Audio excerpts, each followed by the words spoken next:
Hey everybody, welcome to the Broken Tribe. Thanks for tuning in. My name's Kevin. Uh, First of all, you might hear some booming outside. Got a pretty serious thunderstorm going on. There's some turbulence out in the Gulf, and it's running up the coast. So if you see me jump, it's just because I wasn't expecting that thunderclap. Anyway, so today I wanted to look at something that at first glance, I think most people are going to feel like they know, they understand. And I think realistically, if you're a Christian on some level, you do. You do.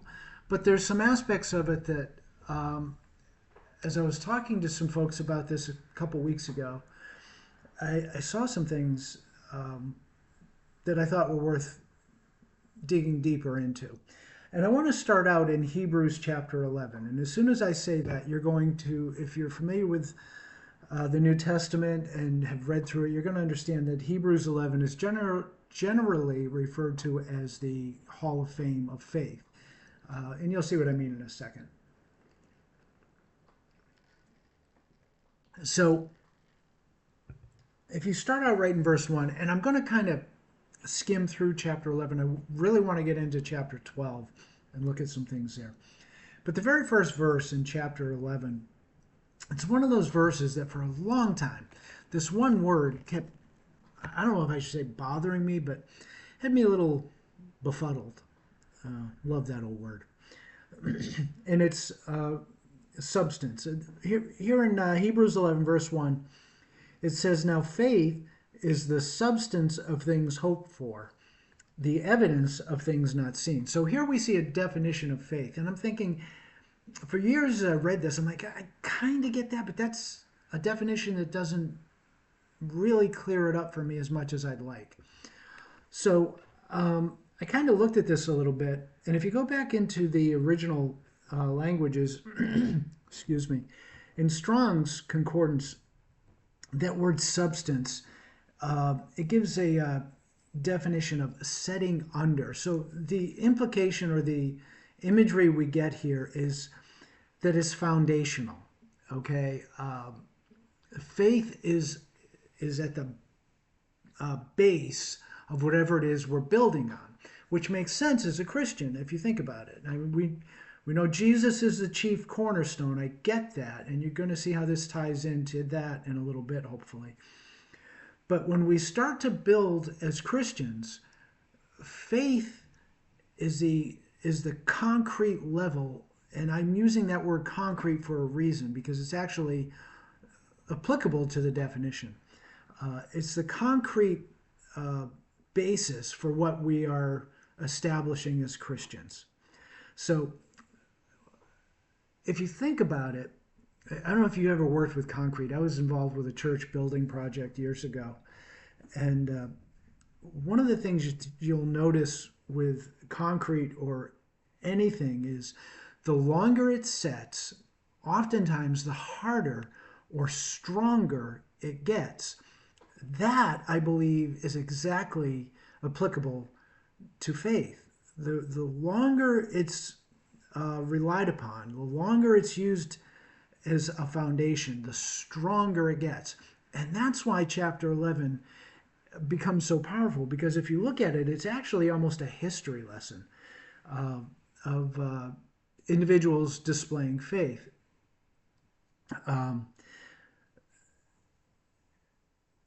Actually, before I get there, I want to read verse 6.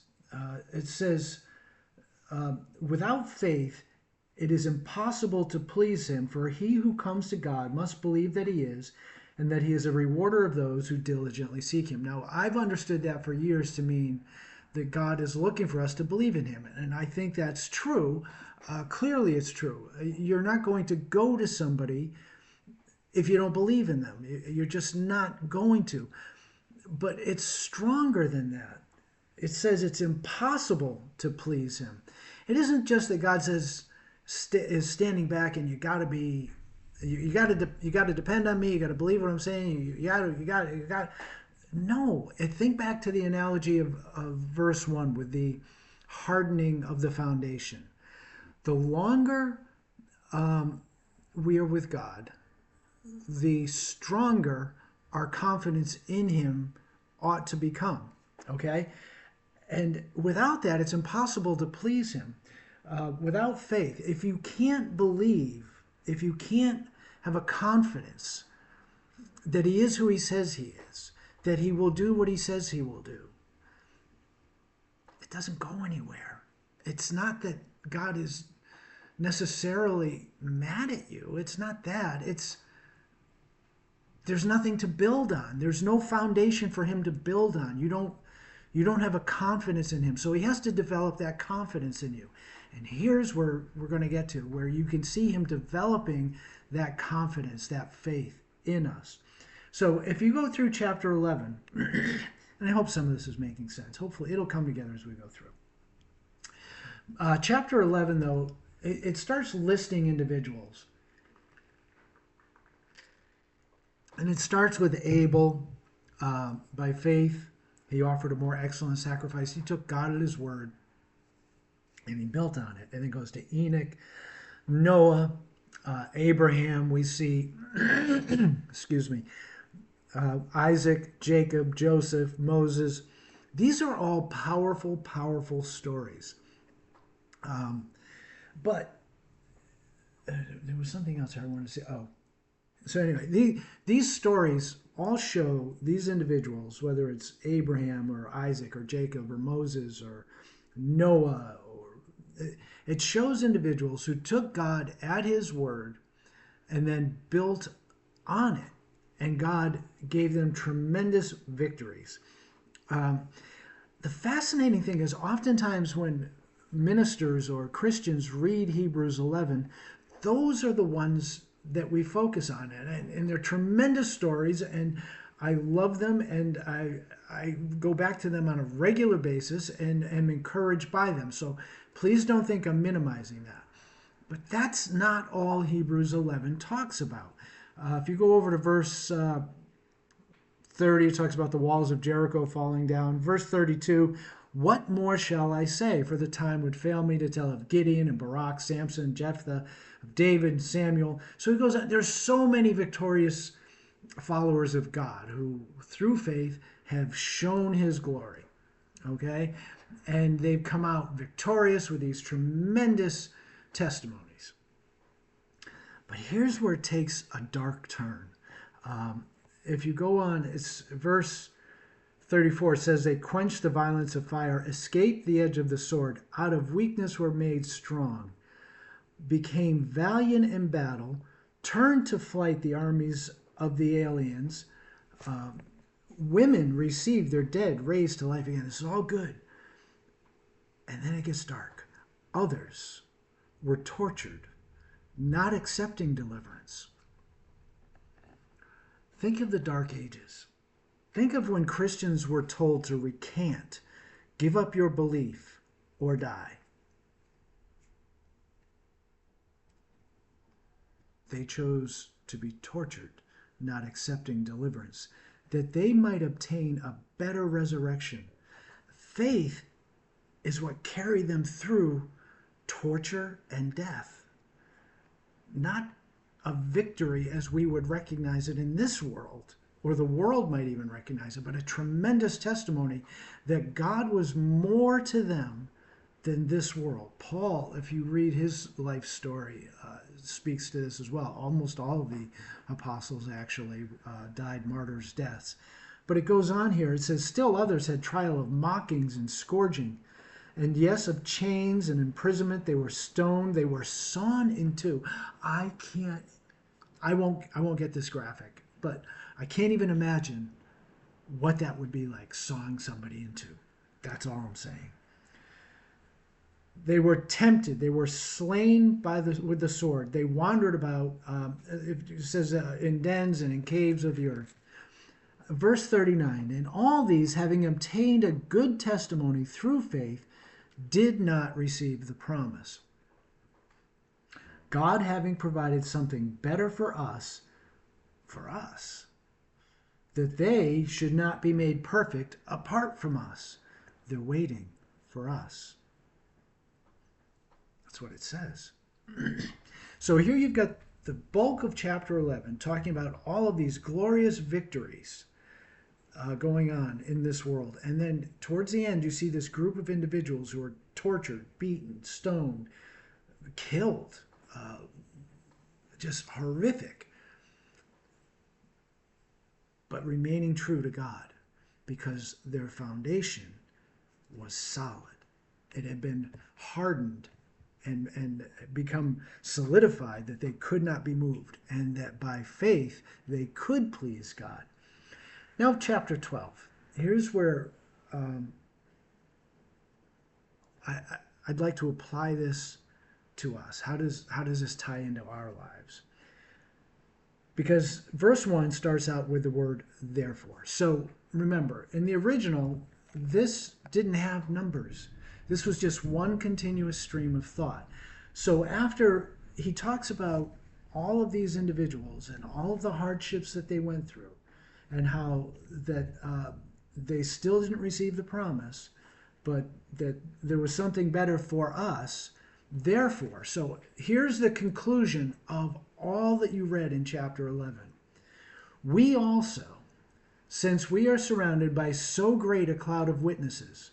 Who are the witnesses? It's all those people in chapter 11, not just the Moses and Noahs and Abrahams and Josephs and Isaacs and Jacobs, but the martyrs, the ones who were sawn in two, the ones who refused to give up their faith and would rather be tortured, or would choose to be tortured rather than deny their God.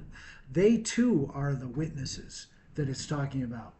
Let us, because we have them, let us lay aside every weight and sin which so easily ensnares us. There's so much just in this passage. Let us lay aside the weight and the sin. I want you to notice something there. There's a very important word, and that word is and. Weight and sin are not necessarily the same thing. The author tells us to lay aside the weight and the sin that so easily ensnare us. We understand temptation and falling into sin. What might the weight be? Well, it might not necessarily be sin. Here's the part that becomes difficult for people. We become so wrapped up in other things, maybe good things, maybe our job, maybe our careers, maybe church business, maybe doing good works. Maybe we do all of those things and fret and worry and wonder, am I good enough? Will God accept me? I was talking to my mom about this. I was reminded of my dog who used to love to chew on things. He was great. I'd throw a ball, he'd chase it and bring it back, but he wouldn't give it to me. So the two words that I heard immediately when I read this were drop it. Just like I used to say to Muggsy, drop it, drop it.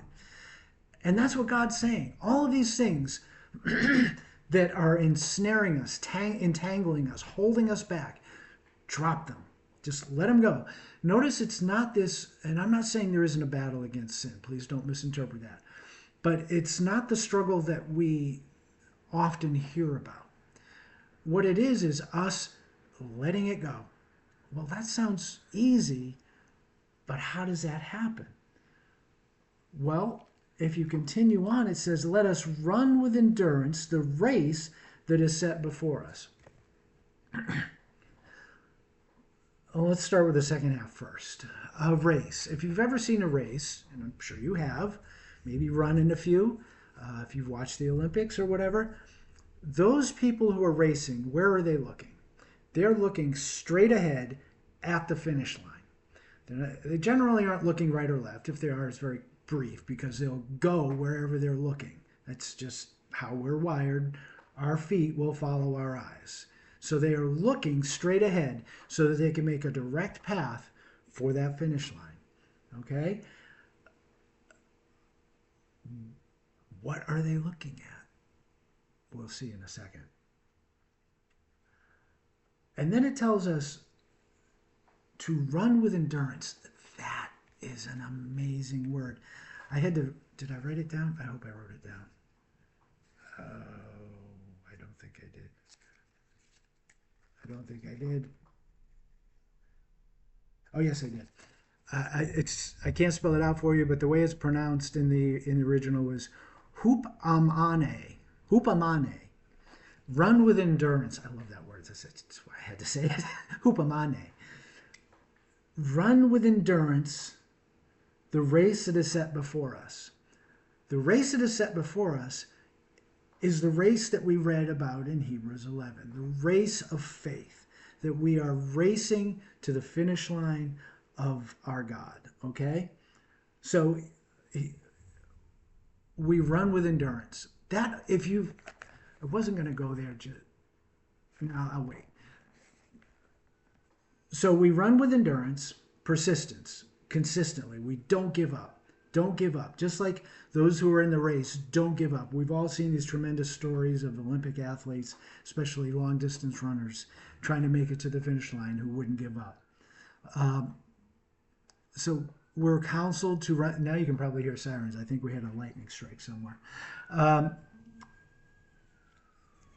Yep, fire engine. So run with endurance, persistence. Don't give up. Don't quit.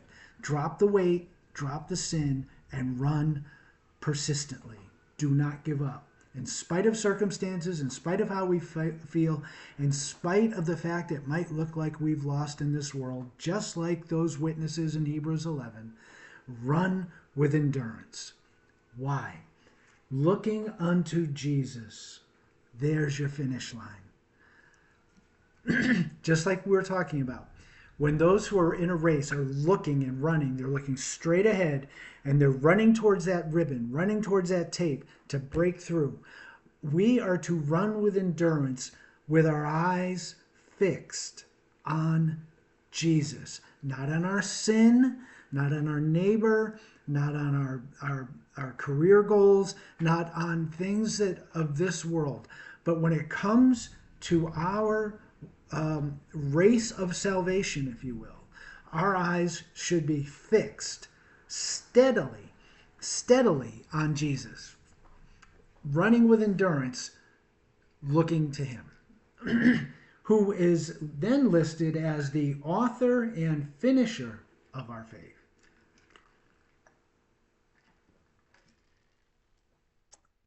Author and finisher. If you have something in the margin, it might say originator or perfecter. The idea is our faith, our confidence, our basis, our foundation started with Jesus. He is the one who started writing it out in us. He did. He did. And not only that, he is the finisher. So he started writing out Kevin's faith, Kevin's trust, Kevin's confidence. This is what it'll look like. This is what it will take. This is how I'm going to build it in him. And he keeps writing and he keeps writing until he gets to those last two words, the end. The author and finisher of our faith. So this is why we're to look unto him. Our faith, our victory, comes through him, looking at him who is writing in us the confidence that we need to trust in him to finish that which he began. Philippians 1:6, he who has begun a good work in you will complete it until the day of Jesus Christ. What's your job? Stop fighting. Drop it. Drop it. Let him have his purpose in you. Keep your eyes fixed on the one at the end of the race who has promised to write his faith in you. He's begun, and he will finish it. Paul tells us that, are you so foolish, having begun in the Spirit, that now you're going to walk by the flesh? God has started it in you. Let him work through. Let him work through. He will get it. He will get you there. Just like those martyrs. Just like those others who stumbled and fell, the Noahs and the Abrahams and the Isaac and the Jacobs. He will get you through. Drop it. Keep your eyes fixed on Jesus. I'm going to go keep your finger here. I want to do this because we've been talking about faith in us and how it's a foundational thing, that we need to keep our eyes fixed on Jesus for it to be written or created in us, and that he has promised to finish it. He's begun it and he will finish it. All of that should sound familiar, especially to a certain group of friends of mine that I know quote this verse in Revelation 14:12. And it's interesting because the hupomone, the patience, the endurance that we read about earlier, it's in here as well. It's the same message. And it's right at the end, just before Jesus returns.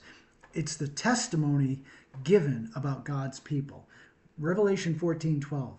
Here is the patience, that's the word, the hupomone, the endurance. Here is the endurance of the saints. Here are those who keep the commandments of God and the faith of Jesus. God is going to look at them and say, here's the ones who endured.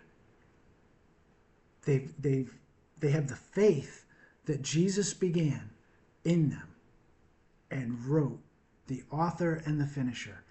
Here they are. These are the ones I told you would be here. Here are the ones that in Ezekiel 36, where we're told God will give his Holy Spirit to us to walk in his statutes and do them. Here are the ones who have endured. Here are the ones that my Spirit has empowered to walk in my statutes and do them, to keep the commandments. Here are the ones that my Son has authored, begun faith in. Here are the ones that he completed faith in.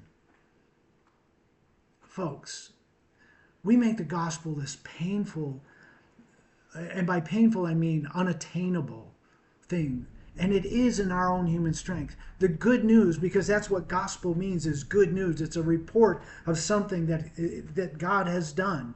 The good news is God is going to take care of this if we will drop it. Stop trying to fix it. Stop trying to fix it. Keep your eyes on Jesus. Looking unto Jesus, the author and the finisher. If I can't do it, great. You're halfway to where you need to be. Now you need to look up and look at the one who can. Okay? Go back to Hebrews chapter 12. Now, Revelation 14, not all, to be fair, not all translations interpret it the faith of Jesus. And there's some discussion about how that should be worded. But if Jesus is the author and the finisher of faith, of our faith, he must know something about it. We're told to look unto him. But notice what it says here in chapter 12 of Hebrews, verse 2. It says, looking unto Jesus, the author and finisher of our faith, who for the joy that was set before him. Remember we talked about running a race. You have to have something in front of you you're focused on, that's your target. The joy that was in front of Jesus, who for the joy that was set before him, he endured. There's that word again. Hupomone. He endured exactly as we endure. For the joy that was set before him, the cross, despising the shame, and is set down at the right hand of the throne of God. Here's the question I have. Jesus, who's the author and finisher of my faith, Jesus endured the cross, hupomone. Jesus did this for the joy that was set before him. We know from what we've studied, our eyes need to be fixed on him, looking unto Jesus, the author and the finisher of our faith. Where was Jesus looking? Keep your finger here. Go to Isaiah chapter 53.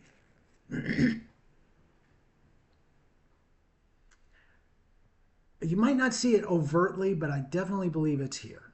Isaiah 53, verse 11 says, he shall see the labor of his soul and be satisfied. And we know this is Jesus because if you continue, it says, by his knowledge, my righteous servant shall justify many, for he shall bear their iniquities. Jesus is the one who bears our iniquities. But notice what it says. He shall see the labor of his soul and be satisfied. He shall see the labor of his soul and be satisfied. What is the labor of his soul? You. For the joy that was set before him, for the joy of eternity with you, for the joy of fellowship with you, for the joy of redeeming you, me, our wretched souls, for the joy of being able to fellowship in heaven with our brother. That's what was before him. He saw victory on the other side of that cross, before the cross. And that's what caused him to endure. He could not bear the thought of heaven without humanity. And he endured. He went through it. He stayed focused, and he trusted the faith of Jesus. If you read John, it deals with it pretty extensively. He says that he did things through the strength of the Father. He said, I can of my own self do nothing. But he did it with his eyes fixed on the salvation of you and me. That was the joy that he had. That was what caused him to have hupomone, endurance, patience. That's where the faith of Jesus was written. And that is what he's writing in you and I. He said, keep looking at me like I looked at you. Our fellowship will be so amazing. Keep looking.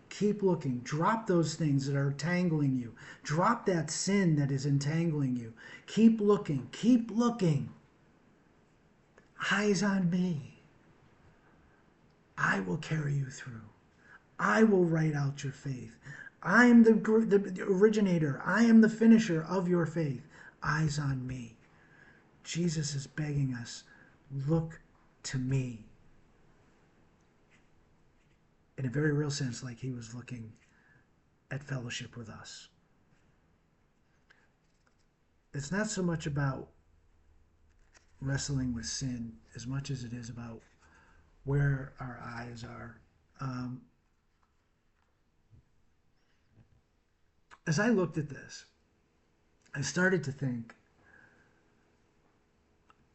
and I'm not trying to minimize sin or a better lifestyle or better choices. Please don't think that's what I'm doing. But what I want you to understand is there's only one that can carry us through, only one that can give us the victory, and that's Jesus. There's only one place we can keep our eyes if we're hoping for salvation, and it isn't on the Ten Commandments, and it isn't on serving others, and it isn't on, please don't twist this. I'm not saying those things are bad, because if we are told we will be known by the love we have for one another. But we're also told in the New Testament that there's going to be a group of people that Jesus is going to say something, the worst words I can't even imagine. These are people who believed they were following Jesus, who believed they were doing what God had asked them to do. They did this, and they paid tithe, and they did this, and they did that. And Jesus is going to tell them, depart from me. I never knew you. I never knew you. You see, this is about a fellowship and a uniting with him, keeping our eyes on him, looking unto him. I had a conversation. I guess you can call it a conversation. It's what we do now in text message. And I made the comment that God is giving me a new eyesight, a different way of seeing things. It doesn't do away with obedience. It doesn't do away with doing good to others. It doesn't do away with any of that. We still have the two great commandments, but don't forget the first one is love to God. Love him with all of your heart, with all of your soul, with all of your might. Love to God. Keep your eyes on him. And then love to your fellow man. Love. Um, we love others as we love ourselves. The two great commandments that entail all the others. None of that happens. None of that happens. Not the way God is intended until we are looking unto Jesus, who will create in us that new heart, who will give us his Spirit. As we are looking at him, he will accomplish it. He will create that faith. He will create that foundation, harden it in us, sometimes through great difficulty, but he will harden it in us so that we will move forward, walking with him, honoring him, and blessing others. Hebrews chapter 12. I guess maybe I should finish this. If you go down to verse 3, the author says, "For consider him who endured." There's that word again. We're going to have to endure. We're going to have to be patient. We're going to have to, at times, sit in the furnace. We're going to have to endure. But we're supposed to consider him who already has. Consider him who endured such hostility from sinners, that's me, against himself, lest you become weary and discouraged in your souls. When I'm feeling discouraged, when I'm feeling tired, when I feel I can't go on, I need to consider him who felt the same way and went on, who endured. You have not yet resisted to bloodshed, striving against sin, and you have forgotten the exhortation which speaks to you as sons. My son, do not despise the chastening of the Lord, nor be discouraged when you are rebuked. For whom the Lord loves, he chastens. Folks, I've got to wrap this up. Very short synopsis.